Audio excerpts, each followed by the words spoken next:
Assalamualaikum warahmatullahi wabarakatuh. Bismillahirrahmanirrahim. Allahumma shalli wa sallim ala sayyidina Muhammadin wa ala alihi washabihi ajmain. Amma ba'du. Sedanten ingkang kula hormati wabil khusus teman bapak kula Kiai Agus Ali Masyuri. Beberapa kiai yang tanpa ngurangi rasa hormat, saya hormati semua. Ini ada beberapa Gus. Ini saya ngaji insyaallah seperempat jam. Seperempat jam nanti yang menghisap Gus Kausar berapa Gus? 10 menit. 10 menit. Begini, sebetulnya saya membela semua umat Islam itu ahlul jannah. Karena saya ini ibarat marketing. Kalau orang Kristiani itu kan setiap orang mati sudah tenang bersama Bapak di surga. Jadi kampanye itu menarik sekali. Sementara kita sudah kiai, sudah imam masjid, sudah ulama, masih saja dikhawatirkan su'ul khotimah. Ini kalau kampanye ini tidak imbang, ini nanti saya takut kalah. Makanya saya bilang pokoknya semua orang mukmin itu ahlul jannah. Karena memang asli hadisnya seperti itu, man qala la ilaha illallah dakhalal jannah. Bahwa kemudian ada beberapa kiai yang mungkin wataknya itu pesimis, kemudian bikin sekian aturan-aturan yang sebetulnya itu cerminan dari pesimisnya. Terus akan masuk surga itu susahnya bukan main. Nah itu saya tidak setuju karena tadi pasti kalah dengan kampanye sebelah yang setiap orang mati dibilang sudah tenang bersama Bapak apa? Di surga. Jadi ini penting. Terus kedua saya bilang agama ini sudah begitu baik. Masa kunci surga sudah dibocorkan miftahul jannah la ilaha illallah. Masa sudah pegang kuncinya nggak jadi masuk surga itu kan aneh. Ya sudah masuk saja, tapi tidak usah minta bantuan saya, masuk aja. Kan sudah pegang kuncinya. Terus ketiga, kenangan terburuk saya ketika jadi kiai itu gini. Saya ada beberapa guru SD datang ke saya. Ini agak-agak masalah besar. Gus boleh enggak buka ujian nasional yang masih disegel? Semua guru bilang enggak boleh, itu kriminal kan. Ada satu guru yang bikin analogi agak kacau. Boleh saja. Wong ujian di kuburan saja dibocorkan para kiai enggak apa-apa. Itu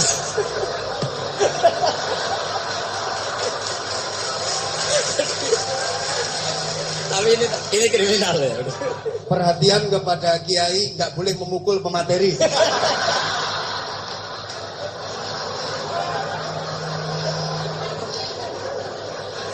Jadi tentu itu analogi yang salah kan. Marrobuka kan, Tuhan kamu siapa, Nabi kamu. Tuhan kamu siapa, Nabi kamu siapa, imam kamu siapa. Ini kan sudah dibocorkan oleh para kiai. Artinya apa? Nak raiso jawab kebablasan gitu. Terus guru ini berpikir kalau ujian akhirat sekrusial itu saja bisa dibocorkan, kenapa ujian nasional tidak boleh? Tentu ini kias yang salah, saya tidak ngajari seperti itu. Tapi saya ngajari ke kalian betapa mudahnya masuk surga. Kunci jawaban sudah dikasih, kunci pintu masuk sudah dikasih. Kok sampai tidak masuk, ini kebablasan. Paling salah gurunya. Jadi ini kenapa saya sering cerita orang mukmin semuanya itu min ahli jannah. Itu saya jamin. Sama tidak usah takut su'ul khotimah, tidak usah takut berlebihan seperti itu. Karena setahu saya, setidaknya saya mewakili ulama zaman ini. Rata-rata guru kita ini bermadzhab Syadzili dalam berkeyakinan berpikir tentang Allah. Di antara ini yang mulai saya ngomong serius, supaya tadi kan guyonannya sudah diambil Gus Reza sama Gus Kausar. Saya tahu kenapa mereka guyon. Kalau ngomong serius takut kalah sama saya.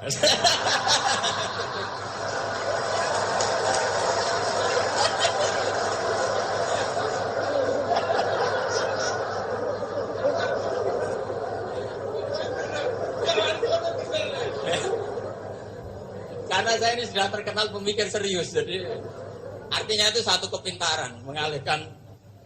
Ya, oh ya, sudah satu kecerdasan. Tidak hanya ngalim tapi betul cerdas. Jadi itu bukti beliau-beliau ini cerdas. Saya berpikir begini, ini madzhab Syadzili. Kita semua tentu Syadzili karena kita semua ngaji kitab Hikam. Kita tahu kitab Hikam itu muridnya Abul Abbas Al-Mursi. Abul Abbas Al-Mursi muridnya Syekh Abil Hasan apa? Asy-Syadzili. Saya masih ingat betul makalah itu dan saya ulang-ulang. Setiap saya ngajar di sarang saya ajarkan. Kilali kata Abdul Hasan Asadili, saya pernah dapat hadis, dapat semacam ilham. Apa makna min syarril waswasil khannas? Itu kata beliau dijawab oleh hadis itu. Hadis itu nggak perlu diterjemah tadi ada karena tadi diajarin itu. Apa yang dihidupkan itu nggak perlu dijelaskan. kata hadis tadi, waswasun yadkhulu bainaka wa baina habibika. Yunsika al-tofahu al-hasanah wa yudzakiruka af'alaka asayya wa yukassiru indaka dzatas shimal wa yuqallilu indaka dzatal yamin liya'dila bika an husni dzanni billah ila su'i dzanni billah. Jadi yang dikatakan waswas adalah kamu digiring untuk hanya ingat sisi-sisi kamu yang negatif, dilupakan bahwa Anda punya sisi-sisi yang positif. Misalnya seperti ini, mungkin secara fikih tadi banser-banser tegas, wah ini masalah lelaki perempuan dipisahkan gini-gini. Tapi kenapa Ghazali bilang ya sudah gini gak apa-apa. Sebetulnya ada rukhsah itu karena ini di depan umum. Yang paling pantangan Nabi itu layak luwana rojulun bimro'atin. Ini ada yang menjaminnya gitu.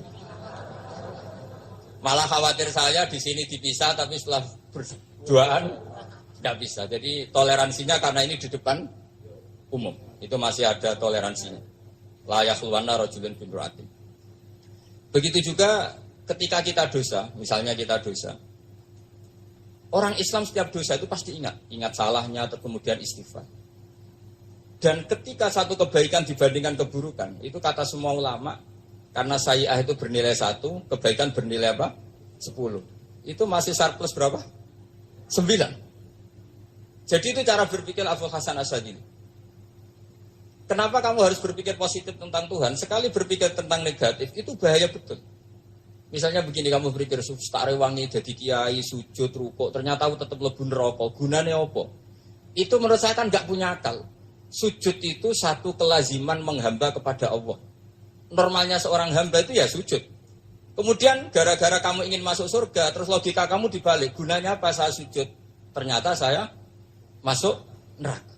Itu pertanyaan yang benar-benar bodoh dan itu menjadikan Allah benci. Logikanya dibalik begini. Ini saya ngomong serius karena ini bentuk kemenangan saya. Ini bentuk kemenangan saya. Saya berkali-kali ngomong di kota pelajar di Jogja karena banyak pengujinya juga. Bukan sekedar pendamping tapi penguji. Banyak yang profesor, bukan sekedar dokter, banyak yang profesor. Jadi biar ini dok. Begini, saya pernah ditanya sama seorang dosen, Gus, saya ini ngaji hadis banyak, tapi ada yang saya tidak paham, yaitu mangkola la ilaha illallah dakhala jannah, ada kalimat wa in zana wa in sarqa. Meskipun pernah zina, pernah maling. Ini kan seakan-akan mentoleransi perzinaan dan pemalingan. Terus saya bilang, oh makna hadis itu seperti ini. Jadi kebenaran absolut, kebenaran yang mutlak itu tidak akan terganggu oleh status perilaku seseorang. Saya berkali-kali memberi contoh. Orang yang ditangkap KPK akan bilang 1 tambah 1 2. KPK-nya juga bilang 2. Rivalitas dalam politik, Pak Prabowo ya bilang 2, Pak Jokowi juga bilang 2. Orang yang zaniyah, yang lonte pun akan bilang 2. Muftinya juga bilang 2. Ketua MUI-nya juga bilang 2. Artinya gini. Kebenaran yang absolut adalah kebenaran yang siapapun akan meyakini seperti itu. Seperti 1 ditambah 1, 2. Kamu punya musuh bilang 2. Kalau ibu-ibu ini punya maru ya marunya bilang 2 tadi tambah mama. Enggak tahu saya terjemahnya apa tadi. Nah, kebenaran yang absolut itu kebenaran yang siapapun pasti mengakui. Dan uniknya begini, saya pernah ngaji acara himmah, acara pondok sarang di Demak.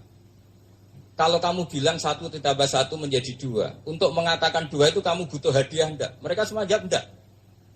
Kita semua enggak saja mengatakan tembok itu putih. Kenapa? Karena memang putih. Kita mengatakan 1 tambah 1 2 karena memang kita tanpa presentasi dapat hadiah, dapat penghormatan. Kenapa untuk mengatakan Allah itu Tuhan kita butuh surga? Memangnya kalau tidak ada surga Allah tidak jadi Tuhan? Ini problem orang soleh-soleh yang terlalu pesimis. Makanya nanti orang-orang soleh itu masuk surganya berat. Tapi kalau orang alim lebih gampang kira-kira seperti itu. Iya, karena kan imannya lebih bagus. Dalam hadis qudsi, Allah ini yang dibuli orang-orang soleh. Laulam akhluk jannatan wala naron, alam akun ahlan an uto'a. Dalam hadis qudsi. Kalau saja saya tidak menciptakan surga dan neraka, apa saya tidak jadi Tuhan yang perlu ditaati? Apa kalau kamu tidak saya kasih uang 1 juta terus bilang 1 tambah 1 11? Enggak kan? Tetap bilang berapa? 2. Kalau kebenaran absolut yang 1 tambah 1 kamu bilang 2 meskipun tanpa mendapat hadiah. Kenapa untuk bilang Allah Tuhan kamu butuh hadiah surga? Itu kan serah ikhlas belas. Makanya saya terus mengajarkan ikhlas. Ikhlas itu bisa dilatih dengan akal, dengan pikiran, bil ilmi lah. Harus dilatih. Ya di sini ini momen atau makna yang mestinya harus difahami wa inzana bahwa kalimat ini sah meskipun dilafadzkan seorang yang pernah zina. Sama seperti 1 tambah 1 2 sah, diucapkan siapa saja sah. Dan siapapun akan mengucapkan itu secara ikhlas. Ini penting saya utarakan. Sehingga setelah ada firqah-firqah takfiri yang mengatakan orang megang keris itu syirik, ke kuburan syirik, ini syirik. Itu salah besar. Salahnya adalah tadi kalimat-kalimat atau kebenaran-kebenaran absolut ini sudah jadi sibghata wa man ahsanu minallahi sibghah. Kalimat ini begitu absolut di hatinya orang mukmin. Sehingga ketika terganggu oleh hal-hal yang adat istiadat, kayak pegang keris, kayak apa, ini tidak mengganggu. Tetap kualitas iman ini di atas keyakinan adat membawa apa keris. Kalau orang membawa keris menjadi syirik karena percaya sama makhluk. Orang misalnya kejawen kalau nggak bawa keris nggak nyaman. Orang kota itu kalau nggak bawa ATM juga nggak nyaman. Itu tidak dihukumi syirik. Kamu pergi lupa bawa HP nyaman enggak? Enggak, kenapa tidak dihukumi syirik?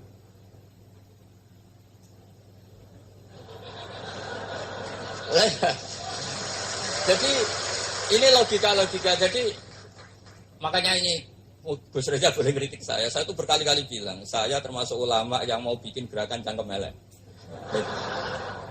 Karena nanti kalau saya nisbatkan ke Rasulullah itu tidak pantas. Karena Nabi ahsanan nasi khalqau wa khuluqa. Tapi saya siap jadi bempernya Rasulullah Shallallahu Alaihi Wasallam. Pernah ada diskusi di Jakarta, ini kisah nyata.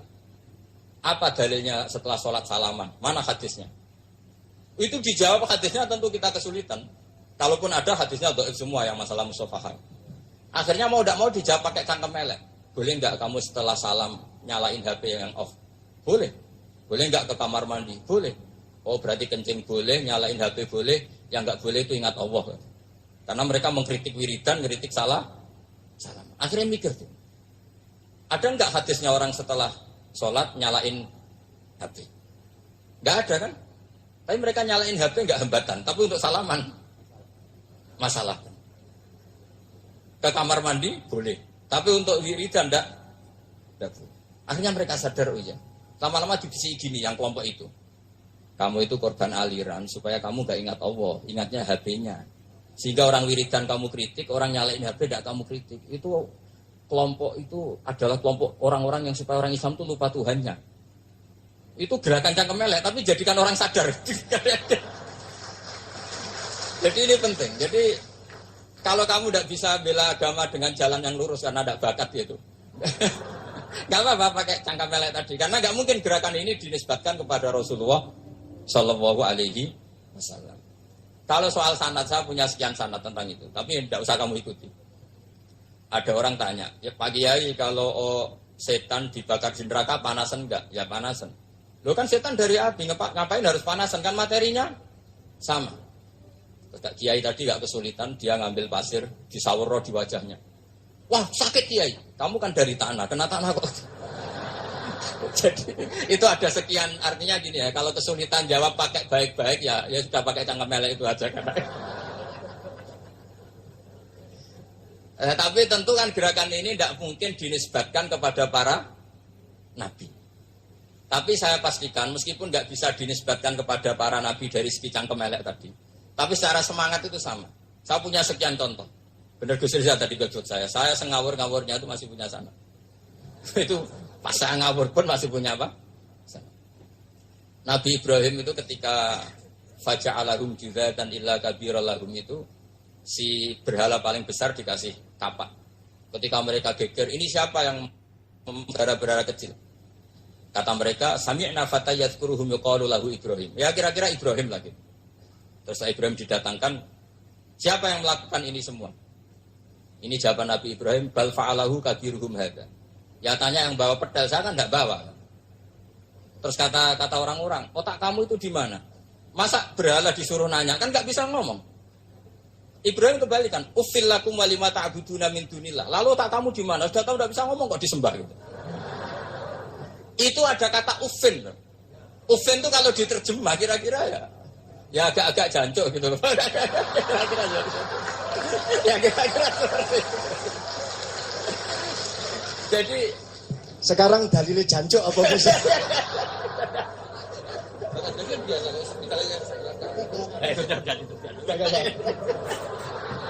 Gimana? Jancuk itu dari daksu, dak tinggalkanlah suan perkara sing elek. Krono ilati wong Surabaya kakean rawon akhirnya ngomongnya jancuk.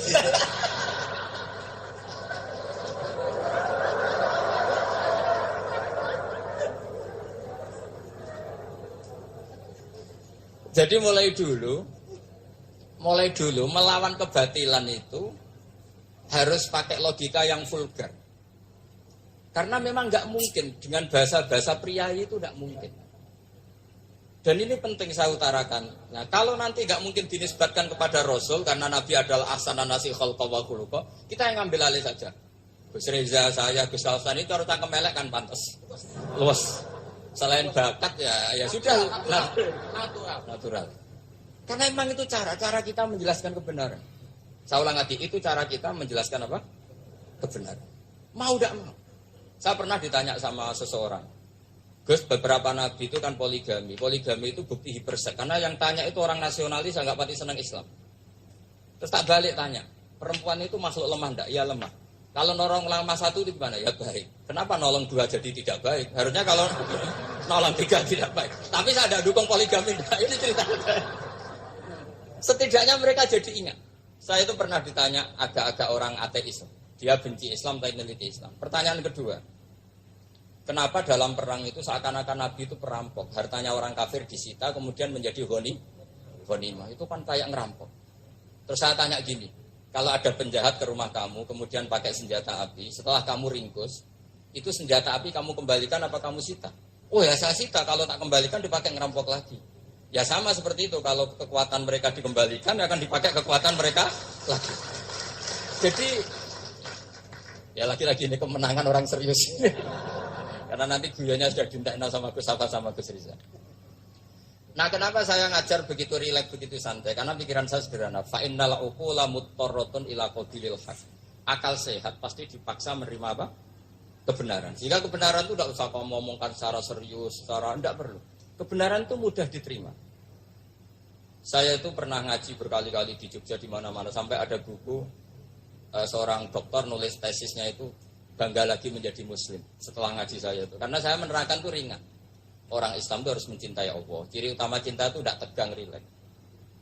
Saya bilang begini, kalau kamu pernah 1 tahun digratisi orang rumah, makanan, kamu kira-kira itu mudah nggak mencintai orang yang berjasa sama kamu minjemin rumah dan ngasih makan gratis? Mudah kan?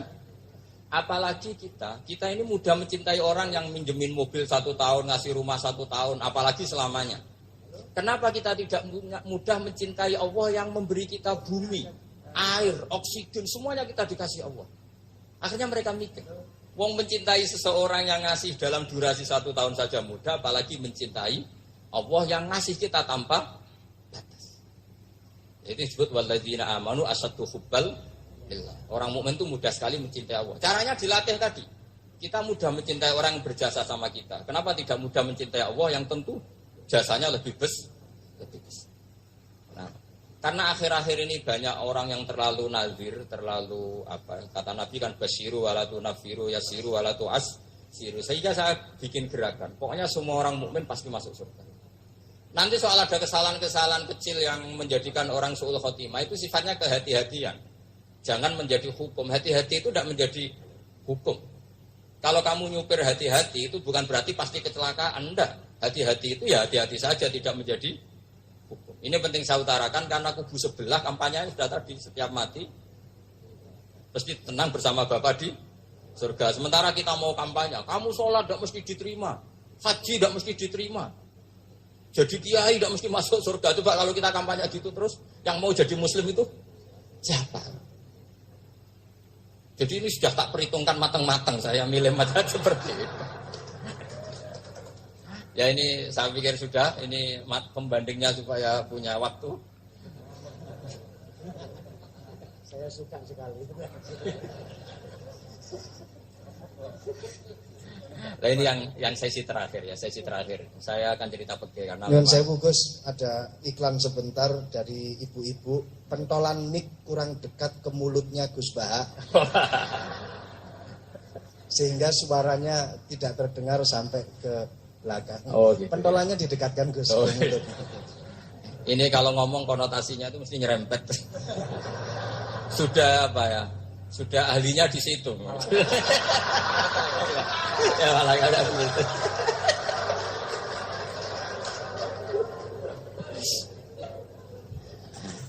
Dalam sesi terakhir saya cerita pentingnya pembanding. Imam Rafi'i itu yang ngarang kitab Muharrar. Kitab Muharrar ini adalah ringkasan dari kitab Al-Wasit. Al-Wasit itu karangannya Imam Ghazali. Al-Wasit sendiri ini khas ngaji NU karena NU maknanya Nahdlatul Ulama, gerakan para ulama. Jadi kalau nggak ngerti alim-alim seperti itu ya ada NU. Sebenarnya sampean itu pasnya Nahdlatul Ummah, gerakan umat. Tapi kan sudah jadi partai politik Nahdlatul Ummah. Karena yang katakan NU itu Nahdlatul Ulama, gerakannya para ulama. Imam Rafi'i itu berpendapat sujud itu cukup pakai baduk, pakai jidat. Itu dalam kitab Muharrar. Wal asoh anna sujud yasihu mau cukup biwat iljabah. Ketika Imam Nawawi mentasih kitab Muharrar namanya Minhajut Thalibin, itu mengkritik Imam Rafi'i. Kata beliau sujud itu untuk sah harus melibatkan 7 anggota karena berdasar hadis umirtu an asjuda ala sapati a'zumin, yaitu al jabhah wal yaden warubaten wal qadamen, yaitu jabhah 2 tangan, 2 lutut dan 2 qadamen. Akhirnya saya ngecek di kitab asli. Imam Rafi'i termasuk Ashabut Tarjih dan Imam Nawawi. 2 orang ini khilaf. Kan nggak mungkin kita sebagai mushahihnya karena yang khilaf ini 2 ulama besar, satu Imam Rafi'i, satu Imam siapa? Nawawi. Kita tidak bisa hanya mengikuti Fathul Mu'in yang mengatakan idah talafan Nawawi war Rafi'u kudiman Nawawi, tidak bisa karena Imam Nawawi ini sering nginduk sama kitabnya Imam Rafi'i karena senior Imam Rafi'i. Setelah saya cek di kitab kitab asli Mamba ya, satu sumbernya semua madzhab Syafi'i. Ternyata Imam Syafi'i nak ngedikan hanya begini. Wa uhibbu, saya suka setiap orang Islam sujud itu melibatkan 7 anggota karena itu aman, pasti sah. Tapi wayah tamilu kata beliau, tapi mungkin saja sujud hanya watul jabah itu sah. Kenapa kata Imam Syafi'i? Liqaulihi sallallahu alaihi wasallam atau li du'aihi sallallahu alaihi wasallam fi sujud sajadalaka wajhi wa sam'i wa basari. Nabi ketika sujud itu hanya berdoa, ya Allah sujud kepada engkau wajhi wa sam'i wa basari. Nabi tidak menyebut wayadi warubati wa qadam. Sehingga saya berkali-kali benar kata Gus, saya ini pembela umat. Sing sujudnya 7 anggota ya taklem, pantes dadi Rais Suriah. Yang sujudnya badok tok ya tetap sah ngikuti mazhabnya Imam Rafi'i. Meskipun itu tidak saya anjurkan. Tentu tidak saya anjurkan. Alasannya Imam Syafi'i tadi, Rasulullah pernah berdoa dengan kata-kata sajadalaka wajhi, bukan diteruskan wayadi warubati waqadar. Sehingga fal khilaf huna batin ala khiddati kalau dalam bahasa fikih. Khilaf biar tetap sesuai aturan khilaf masing-masing. Enggak perlu kamu menggugurkan pendapat Rafi'i yang mengesahkan sujud hanya pakai jabah. Ini penting karena tadi seperti saya katakan yang sujud anggota itu ya masuk swarga mergo pintere. Sing nganggo bathuk tok yang bus warga mergo gobloke tadi karena aksaru ahli jannah al-bul. Nah, ini madzhab saya. Jadi saya itu ingin umat Islam itu baik-baik saja. Ya. Karena tidak mungkin lah kita tidak bela Islam di zaman akhir, tidak mungkin kan tadi kubu sebelah kampanyenya sudah seperti itu. Kalau kita ngomong ikhtiyat, kiai ra mesti mlebu swarga, sing salat medhuk ra mesti husnul khotimah. Wah akan jadi repot. Saya ini pengagum teori ikhlas. Dilatih bil ilmi, saya ulang lagi dilatih bil ilmi. Saya ini malu. Malunya tadi, saya mengatakan 1 tambah 1 2 itu meskipun tidak ada yang memberi hadiah tetap saya katakan 2. Saya mengatakan air itu dingin, tidak ada yang ngasih hadiah saya akan bilang kalau air itu dingin. Kalau api itu panas. Untuk hakikat-hakikat seperti itu saja saya jujur tanpa ingin imbalan. Tapi ketika hakikat mengenai Allah kok saya minta imbalan surga dan neraka, ini apa-apaan? Kira-kira gitulah, roh suriah macam apa gitu.